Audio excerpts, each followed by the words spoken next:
शुभ विवाह। किस्मत को कुछ और ही मंजूर था। पूरे कश्मीर में दंगे भड़कने लगे और धीरे धीरे पूरा शहर जलने लगा। कहानी उस दौर की है जब कश्मीर की सर्द वादियां सांप्रदायिकता की आग में झुलसने लगी थी। राज्य से हिंदुओं पर अत्याचार की छूट-फूट घटनाएं हर रोज सामने आ रही थी। कश्मीर की एक छोटी सी ब्राह्मण बस्ती में रमेश डोगरा नाम के पंडित का परिवार रहता था। उनकी दो बेटियां थी, बड़ी बेटी अंजू डोगरा और छोटी शीतल डोगरा। दोनों की उम्र में 1 साल का अंतर था। अंजू 18 की हुई थी तो शीतल 17 की। उस वक्त शीतल +2 में पढ़ रही थी तो अंजू फर्स्ट ईयर में। अंजू का कॉलेज और शीतल का स्कूल अलग अलग दिशा में थे तो दोनों बहनें अलग अलग रास्ते से पढ़ने जाती थी। शीतल के स्कूल के रास्ते में आर्मी की एक चौकी पड़ती थी जिसमें मनमीत शर्मा नाम का नया नया भर्ती हुआ लड़का ड्यूटी करता था। अभी 19 का ही हुआ होगा। वह कांगड़ा जिले के नगरोटा गांव का रहने वाला एक लंबा, स्मार्ट और बहुत ही मिलनसार स्वभाव का लड़का था। शीतल रोज उसी रास्ते से जाती तो दोनों की नजरें एक दूसरे को देखकर शर्म से झुक जाती। धीरे धीरे बात आगे बढ़ी और कब वो दोनों प्यार में पड़ गए कुछ पता ही नहीं चला। अब हर रोज आते जाते एक दूसरे का हाल पूछना, बातें करना आम हो गया था। उस वक्त आए दिन कश्मीर में कुछ न कुछ दंगे फसाद होते रहते थे। अब शीतल और मनमीत को मिले हुए 4 दिन बीत गए। बाहर कर्फ्यू लग गया था। एक रात पुलिस ने आकर पूरे गांव वालों को घर से निकलकर सुरक्षित जगहों पर जाने को कह दिया। शीतल को बिना मनमीत को कुछ बताए रात के अंधेरे में अपने माता पिता और बहन के साथ कश्मीर छोड़ना पड़ा। वे हिमाचल के कांगड़ा में अपने एक रिश्तेदार के पास आ गए। मनमीत ने शीतल को ढूंढने की बहुत कोशिश की लेकिन उसका कुछ पता न चल सका। उस वक्त न फोन थे और न ही कोई दूसरे साधन जिससे एक दूसरे को संपर्क किया जा सकता था। अब दोनों ही एक दूसरे के लिए तड़पने लगे। ये किस्सा अब अधूरा रह गया था।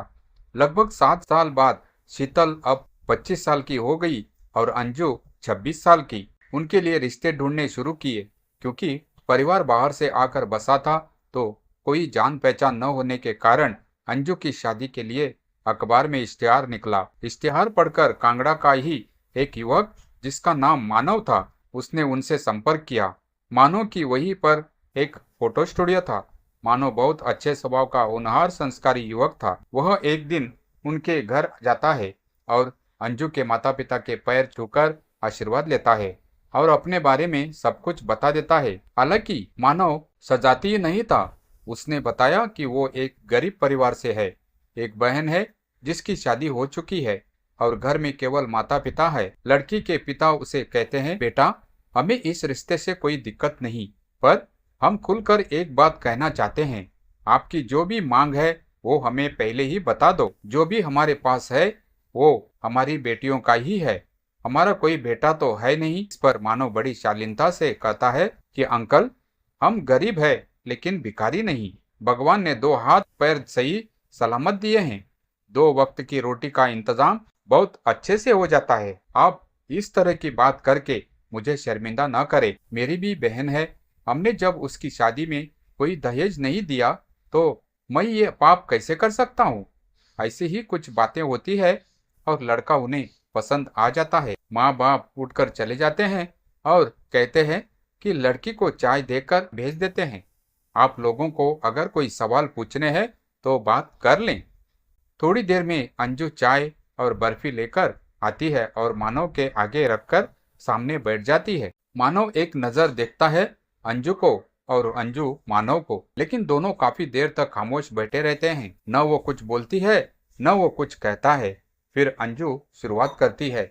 वह कहती है, आप चाय के साथ कुछ खा क्यों नहीं रहे हैं? बर्फी पसंद नहीं है क्या आपको? मानव मुस्कुराते हुए कहता है, नहीं ऐसी बात नहीं है, वो बस आप लो ना पहले। फिर दोनों की बात शुरू होती है।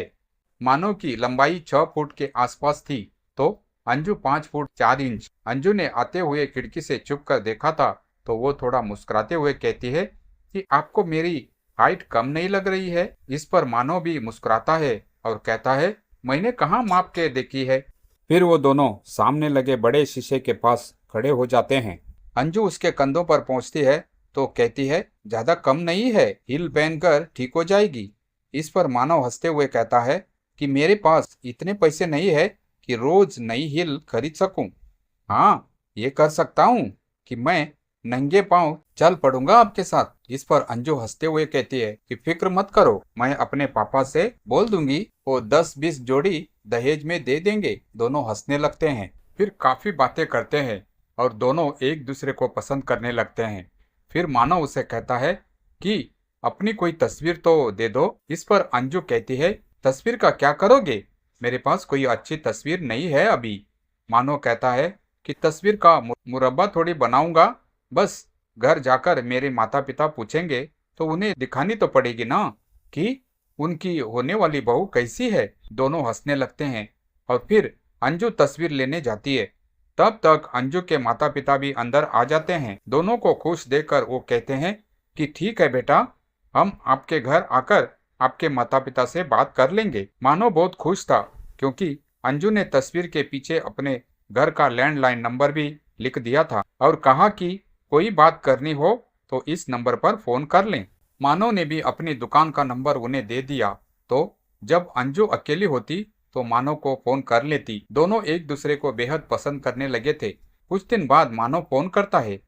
फोन अंजू के पिता उठाते हैं तो मानव प्रणाम करके पूछता है कि आप आए नहीं घर में, सब इंतजार कर रहे हैं। इस पर अंजू का पिता उसे प्यार से कहते हैं कि हम जल्द आएंगे। दरअसल अंजू को एक और रिश्ता आया था जो हैसियत, जाति और समाज की कसौटियों पर बेहतर माना जा रहा था। लड़का शहर के नामी कारोबारी का बेटा था, बड़ा घर, बड़ी गाड़ी और बड़े सपने। अंजू के पिता असमंजस में थे। एक और मानव संस्कार, सादगी और आत्मसम्मान की मिसाल, दूसरी ओर वह रिश्ता जो भविष्य की सुरक्षा का भरोसा देता दिखता था। अंजू ने यह बात जब सुनी तो उसकी आंखों में हल्की सी नमी उतर आई। वह चुपचाप कमरे में चली गई। शीशे के सामने खड़ी होकर उसने खुद को देखा। वही 5 फुट 4 इंच की कद काटी, वही सीधी सी मुस्कान। उसे मानव की हंसी याद आई। नंगे पांव चल पड़ूंगा आपके साथ। अनजाने ही उसके होठ पर मुस्कान लौट आई। उसने मन ही मन फैसला कर लिया था।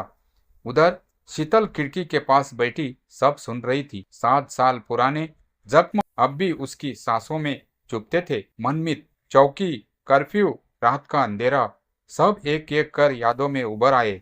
उसने अंजू का हाथ थाम लिया। दीदी, खुश वही रिश्ता करता है जहां दिल को जगह मिले, बाकी सब दिखावा है।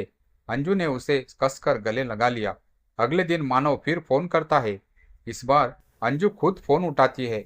आवाज में वही अपनापन, वही संकोच। अंजू सीधे सी बात करती है, मानव, मेरे लिए एक और रिश्ता आया है।